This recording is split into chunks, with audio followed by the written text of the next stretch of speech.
Hello GolfPass, Martin Hall here, coming with a thought on how to hit up at the golf ball, which most of us know at this point has a lot to do with how far you can hit the ball. There's more than just hitting up, and I must say, when you hit up, please make sure when you're hitting up that you do not hit the ball off the bottom of the face. That actually adds spin, so whatever you might gain by hitting up, you lose by hitting off the bottom. You need to hit it up near the high part of the face there to maximize the high launch, low spin. But what I like to have people think of to create an upward hit is sufficient width in the downswing, not casting the club or anything like that, but sufficient width so the club's coming in pretty low here and it's going up, or ascending as some people call it. And how do you get that? Well, I love this thought. I've got an arrow here. There's no pointed tip on the end because I didn't think I could trust myself with that. But if you imagine this arrow is in a quiver over my back, I like the initial thought with the hands and arms to feel like I'm taking an arrow out of a quiver. It's not, sometimes I think of throwing a dart, other times I think of taking an arrow out of a quiver. Do you see how my trail arm's working there?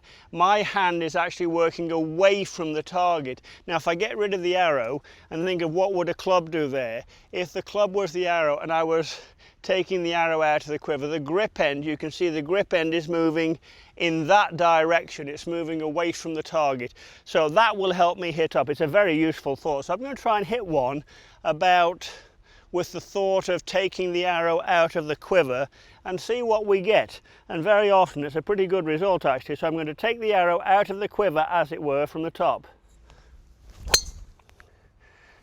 Not bad at all. Now, that's a good thought.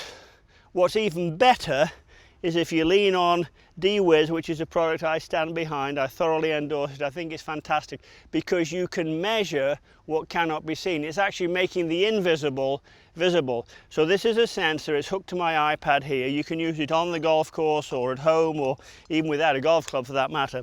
And it has many features it can measure in the golf swing, but one of them is called the IDDy. The IDDy, the initial downswing direction, and this is the Y axis. There's an X axis, this is the Y axis.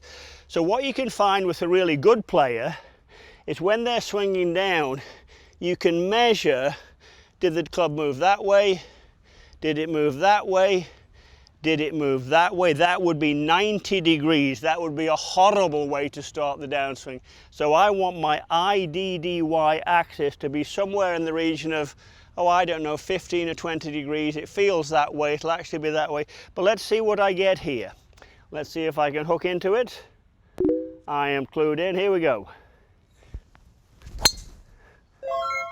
And let me have a look and see what it says. My IDDy axis was 23 degrees. 23 degrees is a very good number. I know that for me, if I'm getting at 20 degrees that way instead of 40 degrees that way, I drive the ball such a lot better. You won't know without the technology. I'm fond of saying if you can't measure it, you can't manage it.